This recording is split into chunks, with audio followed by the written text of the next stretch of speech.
हमें कथा सुनाते राम सकल गुण राम की ये रामायण है पुण्य कथा श्री राम की।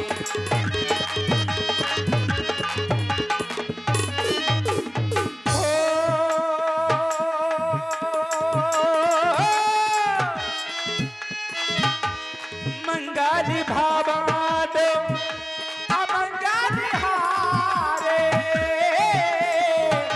त्रिभु सुदशरथो अजरु बिहारे राम सिया राम जय जय राम।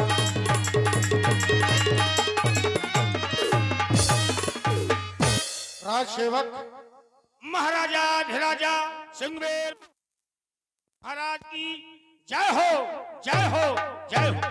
राज सेवक महाराज सबसे पहले तो मैं उस ईश को अपना शीश झुकाता हूँ है जिसकी कृपा से ये तख्त और ताज पाता हूँ, क्योंकि राज सेवक तुम भली भांति जानते हो राजा और प्रजा का संबंध एक पिता पुत्र की भांति हुआ करता है। ये मैं नहीं शास्त्र कहता है। चासुर राज्य प्रिय प्रजा दुखारी सो नृप अवस नरक अधिकारी। जिस राजा के राज्य में उसकी प्रजा दुख का अनुभव मात्र करती है वह राजा नरकगामी हो जाया करता है। वैसे हमारा ये सारा राज्य साम्राज्य अयोध्या राज्य के अंतर्गत आता है। हमारे महाराज चक्रवर्ती नृपाल श्री दशरथ जी है। गंगा किनारे जितने भी केवटों के गांव है इनका हमें मुखिया बना दिया गया है। हमारा नाम गोय है, लेकिन संसार के लोग हमें निखात राज कहकर बुलाते हैं।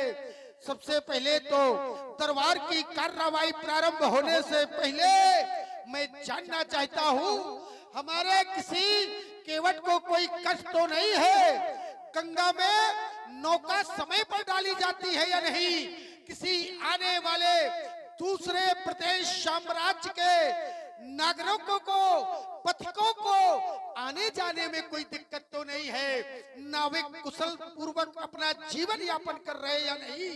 परमात्मा का आराधन, भगवान का गुणगान, कीर्तन, मांगलिक कार्य हो रहे हैं या नहीं? किसी को कोई कष्ट तो नहीं है? महाराज जिस राज्य में आप जैसे राजा हो उस राज्य की प्रजा को कभी कोई कष्ट हो सकता है, सभी प्रकार का आनंद है। लेकिन राज सेवक महाराज देखो ऐसा है, यदि मंत्री चतुर हैं तो राजा का जितना भी कार्य है बड़े आसानी से चला करता है। राजा तो सिंहासन पर बैठता है, सूचना देने वाले, देखभाल करने वाले उसके मंत्री और सेवक हुआ करते हैं। इसलिए राजा को कभी मंत्रियों से ना तो विरोध करना चाहिए ना उन्हें भय दिखाना चाहिए, बल्कि मंत्रियों को हमेशा हृदय से लगा के रखना चाहिए, क्योंकि राज्य के विषय में, राज्य के कारभार में जितना सहयोग उनका होता है उतना हमारा नहीं।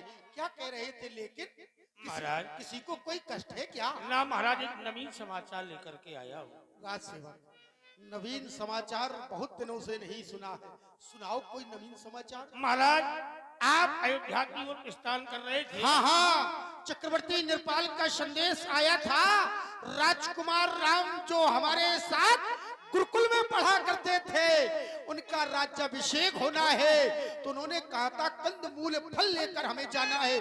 हम तो भूल ही गए थे, हमारा रथ तैयार करो। महाराज वही भगवान राम अनुज लक्ष्मण माता सीता महामंत्री सुमंत के साथ रथ पर सवार होकर के वनवासी की भेष में अपने नगर की ओर आ रहे हैं। क्या कह रहे हो? वनवासी के भेष में? हाँ महाराज। रथ पर आरूढ़ होकर? हाँ महाराज। तुमने देखा है? हाँ महाराज। नहीं नहीं, तुम क्या पहचानते हो उन्हें? हाँ महाराज मैंने देखा है, अयोध्या से रथ आ रहा है। हाँ महाराज। तो अयोध्या यही से सुध रथ को है निषाद जब पाई मुदित लिए प्रिय बंधु बुलाए। एक तरफ तो मैं विचार कर रहा हूँ मुझे अयोध्या जाना था, दूसरी तरफ तुमने बताया कि प्रभु श्री राम माता जानकी भ्राता लक्ष्मण जी सहित मंत्री सुमंत के सहित रथ पर आरूढ़ होकर आ रहे हैं, तो हृदय में प्रसन्नता हो रही है। अपने नगर के जितने ही बंद बांधु हैं सबसे ये कह दो कि महाराज निखात का आदेश है, उनका स्वागत सत्कार करने के लिए हम नगर के बाहर ही चलेंगे। आओ, कंदमूल फल भेंट आदि उनके लिए ले लो। आओ जो आज्ञा। ली फल मूल भेंट भरी भार, ली फल मूल भेंट भरी भार, मिलल चलू ही ये हर्ष अपार। कर दंडवती भेंट धरि आंगी, प्रभु बिलोकत अति अनुराग। सही जी सने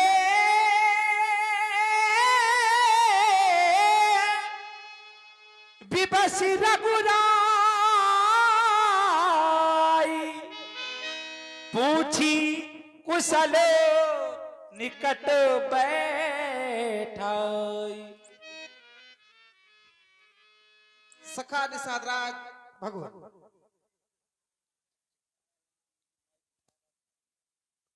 यद्यपि प्राणी के जीवन में मेरे अनुसार प्रत्येक प्राणी के जीवन में कई मित्र हुआ करते हैं, कई मित्र। एक मित्र का पर्याय है सखा, तो यूं कहते हैं कई सखा होते हैं।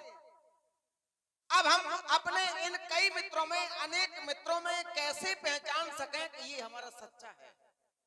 सखा तो अनेक है, लेकिन हम इसको कैसे पहचाने कि हमारा सच्चा मित्र कौन है। तो सच्चे मित्र की भी एक पहचान बताई है। विपत्ति काल कर सतगुर नेहा, श्रुत कहे संत मित्र गुण एहा। सच्चे मित्र की पहचान ये है जो आपत्ति काल में जिसना स्नेह वो करता है, आपत्ति काल में 100 गुना स्नेह और बढ़ा दे, वो सच्चे मित्र की पहचान होती है। जो जिसको सच्चा प्यारा है वह उसे प्राण सम होता है। दर्शन चाहे बरसों में हो, अनुराग नहीं कम होता है। बताओ सखा, अपनी कुशलता बताओ। भगवान जिस समय से मैंने आपका दर्शन किया है, मानो सारे संसार की कुशलता स्वयं मेरे सामने चलकर आ गई है। क्योंकि जो भी आपके इन चरणों का दर्शन कर लेता है तो उसके जीवन में कोई भी कुशलता शेष नहीं रह जाती है। इसलिए भगवान नाथ कुशल पद पंकज देखे, भयउ भाग भाजन जन लेखे। जिस समय से मैंने आपके इन चरणों का दर्शन किया है, मानो इस निखात की भी भाग्यशालियों में गणना होने लगी है। संसार की सारी कुशलता स्वयं चलकर मेरे समीप आ गई है। हे भगवान, जो कुछ भी है ये सब आपका है, मेरा इसमें कुछ भी नहीं है। सब आपकी कृपा से हमें प्राप्त है। और आज जो कुछ है सब आपका है। देव धरन धन धाम तुम्हारा, मैं जन नीच सहित परिवारा। हे भगवान, जो कुछ भी है सब आपका है। मैं तो नीच जात में जन्म लेने वाला एक तुच्छ नीच प्राणी हूँ। आपने हमें आज वो बड़ाई दी है कि हृदय से लगाया है।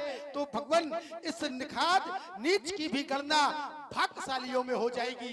इसका कारण केवल आपकी कृपा है। और भगवान, जब कृपा करके आप अयोध्या से चलकर यहाँ तक आ गए हैं तो एक मेरा निवेदन और है आपसे।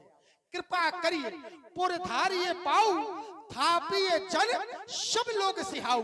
आप कृपा करें मेरे नगर की ओर चले। जब आप मेरे नगर में चलेंगे तो मेरे ये जितने भी नगरवासी आपके स्वागत के लिए यहाँ आए हैं वो सब आपकी सेवा करेंगे और इन्हें भी सौभाग्य प्राप्त होगा आपकी सेवा करने का।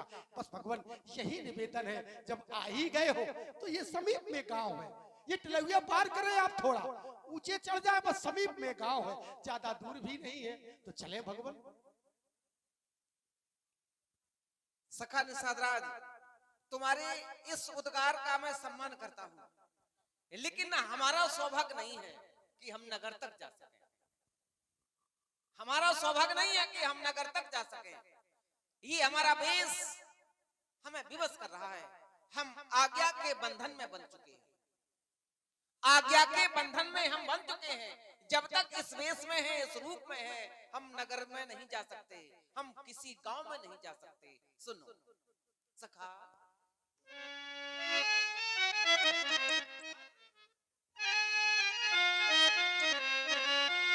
सखा भगवान हे सखा प्रेम को देख तेरे बेशक में आज आभारी हुआ, पर बचन पिता के माने हैं, इसलिए तात मजबूर हुआ।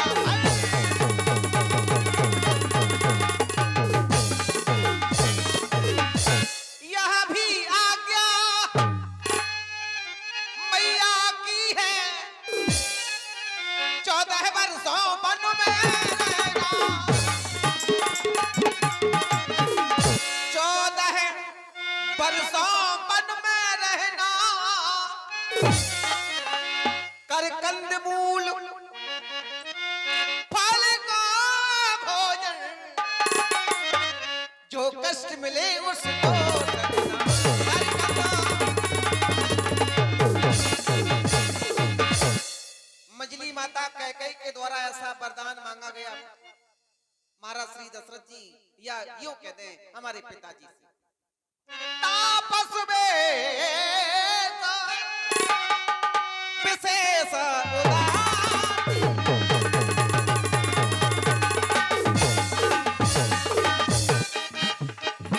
तपसी का वेश बनाकर, तापस वेश विशेष उदासी, अरे 14 बरस, हाँ 14 बरस राम बनवासी, 14